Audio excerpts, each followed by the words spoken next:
পরীক্ষিত দেববর্মা, ঋষিকেশ দে, পদ্মলোচন ত্রিপুরা উনিও সিনিয়র বর্তমানে বিজেপি বেশি দিন থাকবো না। কেন্দ্রের আশীর্বাদে আজকে সরকার আছে। দীর্ঘদিনের যারা ভারতীয় জনতা পার্টির যারা সৈনিকরা এখনো বাড়ি, ওনাদের নম্বরগুলি কানেকশন করব, তাদের সঙ্গে যোগ সাজনের জন্য আমি অনেক দিন পর ফেসবুক লাইভ মা ফैमानि কারণ ओंखा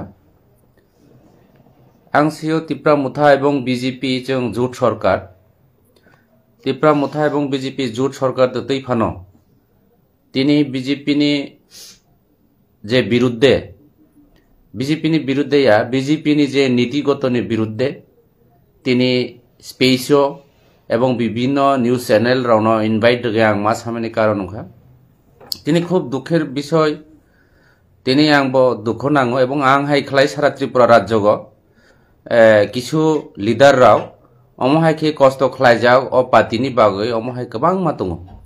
विशेष खलाय दीर्घदिन जे अ त्रिपुरा मुथा फायाको सिनि যারা বিজেপি রাবাय सहपाठी खलाय বিজেপি राव दीर्घदिन বিজেপি खायनाय रावनो दाबोबां मयतो दङ किन्तु विशेष खलाय बर्तमान जे বিজেপি पार्टी जरा लिडार राव राज्य नेतृत्व थे शुरू खलाय जरा तंनाय राव जिनि राजीव बट्टायसनि बादे राजीव बट्टायसर छाड़ा बाकी नेतृत्वरा इटा कोकिलार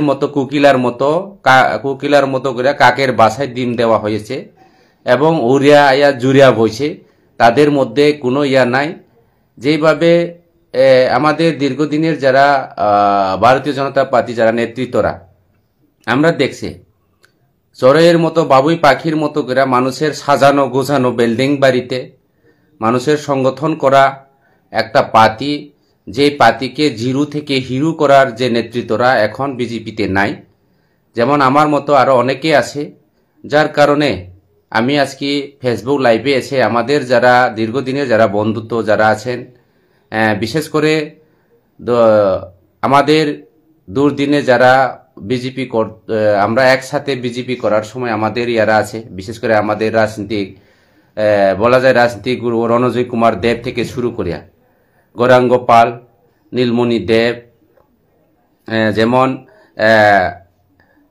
পরীক্ষিত দেববর্মা, ঋষিকেশ দে, পদ্মলোচন ত্রিপুরা উনিও সিনিয়র বর্তমান এমডিসি, তমাল কান্তি দা ধর্মনগর থেকে, রতন দাস সাউথ ডিস্ট্রিক্ট থেকে, মানিক দাস থেকে শুরু করে রঞ্জন সিংহা বর্তমান ত্রিপুরা মুথাতে আছে আমাদের দলে।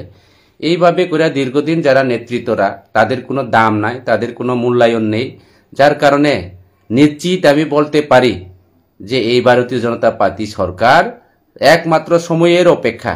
কিছু দিল্লির হাওয়াতে এবং প্রধানমন্ত্রীর যে একটা আশীর্বাদে, দিল্লির আশীর্বাদে আজকে এই ত্রিপুরা রাজ্যতে ক্ষমতা রয়েছে বর্তমান। এমনকি আমি দেখছি যে পার্টির জন্য আজকে আমাদের বিপ্লবদা থেকে শুরু করে বর্তমান সাংসদ প্রতিমাদি আজকে সবাই বলে পাহাড়ের যে অগ্নির কন্যা, যে জাতি জনজাতি সবার সঙ্গে আজকে আমাদের প্রতিমাদি কাজ করছেন এবং দুর্দিনে অনেক কষ্ট পরিশ্রম দুর্দিনের মধ্যে প্রতিমাদিও আছে আমাদের সঙ্গে এবং আমাদেরকে রাজনীতি উনারা শিখিয়েছেন। আজকে বর্তমান যেটা পার্টি প্রেসিডেন্ট রাজীব দা, আমি ওনার খিলাফ আমি বলতে পারিনি, যদিও বর্তমান সাংসদ।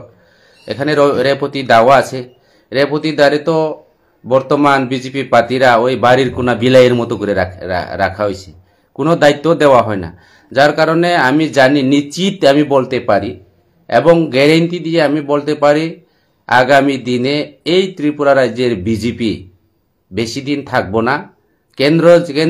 কেন্দ্রের আশীর্বাদে আজকে সরকার আছে। আমরা দেখলাম গত বিধানসভা নির্বাচনে আজকে বিজেপির সঙ্গে যদি ত্রিপুরা মুথা সহমত হয়ে যদি আমরা একসঙ্গে যদি একটা আন্ডারস্ট্যান্ডিং এর মাধ্যমে যদি ইলেকশনে না লড়তাম, এই বিজেপি পার্টি ত্রিপুরা রাজ্য থেকে উৎখাট হয়ে আজকে দুলে মুছে যেতাম। যার কারণে আজকে এই পার্টিকে, এই ত্রিপুরা মুথা পার্টিকে বিভিন্নভাবে একটা ষড়যন্ত্র চলছে। আজকে যারা দীর্ঘদিন যারা পার্টিতে যারা আছেন, আমাদের এই বিধানসভার কেন্দ্রেতে জগৎজ্যোতি চাকমা, এবং সনব কুমার চাকমা আরও অন্যান্যরা, বিশেষ করে ধলাই জেলাতে এখন বর্তমান সাধারণ গ্রাম পঞ্চায়েতের মধ্যে দায়িত্ব নিয়ে আছে আমাদের নারায়ণশীল থেকে শুরু করে উত্তম অধিকারী থেকে, তারাও নিজে এখন বিজেপিতে আছে ওনারাও। কাজে এই যে দুর্দিনে যারা কাজ করছেন, দুর্দিনে যারা এই কমিউনিস্টের যে রক্ত রাঙ্গানোর চক্ষুকে অপেক্ষা করে যে দলে হয়ে কাজ করছেন, ওনাদের কোনো মূল্যায়ন নেই, ওনাদের কোনো দাম নেই। আমার অনুরোধ থাকবো, যারা এখনো বাড়ি করে বসে আছে, আপনারা তৈরি হন, এই অন্যায়ের বিরুদ্ধে লড়াই করতে হবে। আমাদের যারা এখন বর্তমান কিছু নেতারা, আমি আগেও বলছি, প্রথমে আলোচনার শুরুতেই বলছি, ওনারা ওই বাবুই পাখির মতো মানুষের সাজানো গোজানো প্লাস্টার দেওয়া রং দেওয়া বিল্ডিংয়ের মধ্যে বাসা বাঁধছে। কাজে তারা দুঃখ, মানুষের দুঃখ, সাংগঠনের পরিকাঠামো কি, সাংগঠন কিভাবে চলছে, এই বিজেপি পার্টি ত্রিপুরাতে কিভাবে উৎপন্ন সৃষ্টি হয়েছে, কতজন আজকে আমাদের সংঘ পরিবার থেকে আজকে মৃত্যুবরণ হচ্ছে, সন্ত্রাসের হাত থেকে আজকে বলিদান দিতে হয়েছে, সেইগুলি ওনাদের জানা নেই। যার কারণে আজকে কি বলবো বাংলায় ভাষায়, সুযোগ সন্ধানী যারা আছে, সুযোগ সন্ধানের মতো করে সুযোগে চান্স নিয়ে আজকে যার যার জায়গাতে ওনারা সুযোগ গ্রহণ করছেন। কিন্তু প্রকৃত যারা জনসেবা, প্রকৃত যারা দরদি, প্রকৃত যারা দীর্ঘদিনের বিজেপি, ওনারা আজকে হ্যারাসমেন্ট, ওনারা আজকে বঞ্চিত, ওনারা আজকে লাঞ্ছিত, ওনারা আজকে বিভিন্নভাবে কোনো সম্মান পাওয়া, ওনাদেরকে সম্মান দেওয়া হয়নি। বিজেপি হচ্ছে কাজের মানুষ চায় না। এই ত্রিপুরা রাজ্যের, আমি কেন্দ্রের বিজেপির কথা বলবো না, ত্রিপুরা রাজ্যের বিজেপি ওনারা কাজের মানুষ চায় না, ওনারা কাছের মানুষ চায়, তাদের কাছে থাকতে লাগবো। আর যারা প্রকৃত বিজেপি নেতাদেরকে, ওনাদেরকে তো বালা পায় যদিও, কিন্তু চিনি দিয়ে ওনাদেরকে চা খাওয়ানো হয় যাতে সুগার হয়, বাড়ি ঘরে বসে থাকতে লাগে, এইভাবে চলছে। আর আজকে বিশেষ করে আমার সামনো বিধানসভার কথা বলুক না কেন, সামনো বিধানসভাতে তৎকালীন আমাদের দুর্দিনে যারা বিজেপি মিছিল আমরা করতাম, বিজেপি মিছিলে আমরা যখন সংগঠিত করতাম, আজকে আমাদের মিছিল থেকে, বিজেপি মিছিল থেকে হাত ধরে টেনে রাখতাম যে এই বিজেপি ত্রিপুরাতে ক্ষমতায় আসবো না, এই ত্রিপুরা রাজ্যের যে লাল মাটি, এখানে সিপিএম ছাড়া কোনো এখানে পদ্মফুল চাষ হবে না, সেটা সমতল জমি দরকার, এটা উত্তরপ্রদেশে হবে, এটা বহিরাজ্যের মধ্যে হবে, ত্রিপুরা রাজ্যের মধ্যে এই পাহাড়ে পদ্মফুল ফুটবে না, আপনারা এই কাজ করবেন না। উনি আজকে এই দলের দরদ, এখানে কোনো কাজের মানুষ, দলের প্রকৃত যারা দলের মানুষ, যারা জনদরদি, যারা পাবলিকের কাজ করব, তারা আজকে নেতা হতে পারে না। এমএলএ ভাই বলে কথা, এমএলএ আত্মীয় স্বজন বলে কথা, আজকে সমস্ত সুযোগ সুবিধা যেভাবে এক নায়কতন্ত্রভাবে, যেভাবে কিংজঙ্গের রাজ চলছে সামনে বিধানসভা কেন্দ্রে, যেমন কিংজঙ্গের কায়দায় যেভাবে চলছে, সেটা কিন্তু প্রদেশ লেভেলের নেতৃত্বরা, রাজ্য লেভেলের নেতৃত্বরা, সেটা কিন্তু ওনারা খোঁজ খবর নেই না। আজকে আমাদের এই এলাকাতে বিজেপির যে গঠনতন্ত্র অনুসারে, বিজেপির যে নিয়ম নীতি অনুসারে, প্রত্যেকটি বিধানসভাতে ব্লক প্রেসিডেন্ট ক্যান্ডিডেট হলে, আমিও নিজে ইলেকশনের দায়িত্ব নিয়ে গন্দাছড়ার মতো জায়গাতে, আমবাসার মতো জায়গাতে, প্রভারী বিস্তারক হয়ে বিভিন্ন জায়গাতে, ধর্মনগর, কাঞ্চনপুর, এইসব জায়গাতে আমিও বিস্তারক দায়িত্ব নিয়ে কাজ করছি। কিন্তু আমরা দেখলাম, এমনকি বহিরাজ্যে পর্যন্ত দায়িত্ব নিয়ে আমরা কাজ করছি বিস্তারক হিসাবে।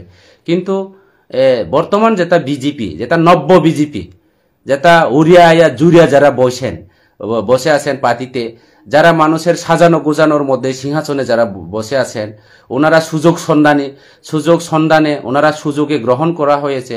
আজকে ওনারা এই পার্টিতে ওনারা শাসন করছে, শোষণের নামে, আজকে শাসনের নামে শোষণ, সুশাসনের নামে শোষণ করা হয়েছে। আজকে সবকা সাথ সবকা বিকাশের কথা বলে নিজের খুদ বিকাশের জন্য কাজ করছে এই রাজ্যের বিজেপির নেতৃত্বরা। কাজে এই বিজেপি যদি এই বিষয়গুলি যদি আগামী দিনে সংশোধন যদি না করে, বিশেষ করে তিপ্রা মুথার সঙ্গে যদি আগামী দিনে এইভাবে মিতালি করে, তিপ্রা সাদের সঙ্গে এইভাবে যদি প্রতারণা করে, আগামী দিনে সেটা নিশ্চিত আমি দায়িত্ব নিয়ে বলতে পারি, আগামী দিনে এই ত্রিপুরা রাজ্যের থেকে শুরু করে সামনো বিধানসভা কেন্দ্র থেকে এই বিজেপির সুজা কথা কাকবরক বাছা ওর খালি কলসি বরাও বেখে মাথা নাই, খালি ওর একদম অবমাও নাই অবনিপাগই। যার কারণে আপনারা নিশ্চয়ই জানেন এই সামনো বিধানসভার কেন্দ্রে আমাদের সারা ত্রিপুরা রাজ্যের মধ্যে সবচেয়ে দুর্গম ডিস্ট্রিক্ট দলাই ডিস্ট্রিক্ট। দলাইয়ের মধ্যে সবচেয়ে দুর্গম সাব ডিভিশন হচ্ছে লংতরাই বেলি সাব ডিভিশন। এর মধ্যে লংতরাই বেলি সাব ডিভিশনের মধ্যে সবচেয়ে দুর্গম ব্লক হচ্ছে আমাদের সামনু ব্লক। এই সামনু ব্লকের মধ্যে লুতের রাজ চলছে, লুতের রাজ চলছে। আজকে উন্নয়নের কাজ করতে পারছে না, নিকুজিশন বাণিজ্য চলছে, কন্ট্রাক্টর উপর আক্রমণ, কমিশন বাণিজ্য চলছে। আজকে 10% 5%-এর ইয়া করে আজকে কোটি কোটি টাকা তারা উপার্জন করছে। এইভাবে সারা ত্রিপুরা রাজ্যের ন্যায় আমাদের এই ছামনু বিধানসভা কেন্দ্রীয় যেভাবে চলছে, কাজে এই বিধানসভাতে এসডিএম অফিসকে তাদের দলীয় অফিসের পরিণত করা হয়েছে। যেভাবে ভুয়া ডাবলিং ইলেকশনের আই কার্ড, গত বিধানসভা নির্বাচনে প্রায় 3,500-এর উপর ভুয়া ভোটার, আজকে তার কোন জায়গা থেকে আছে, কোথায় থেকে আছে, তাদের কোনো ট্রান্সফার, তাদের কোনো কিভাবে নথিভুক্ত ভোটার তালিকার মধ্যে নাম তুলানো হচ্ছে সেটাও কোনো প্রমাণ নেই, ট্রান্সফার নেই, কোনো জায়গাতে আছে পঞ্চায়েত রেজিস্টার ভুয়া ভাবে যেভাবে যেমনি ইচ্ছা এমনি পঞ্চায়েত রেজিস্টারকে নিজের সরকারি অফিস থেকে নিয়ে বাড়িঘরের মধ্যে নাম তোলানো হচ্ছে, যেভাবে চলছে এটা একটা লুতের রাজ।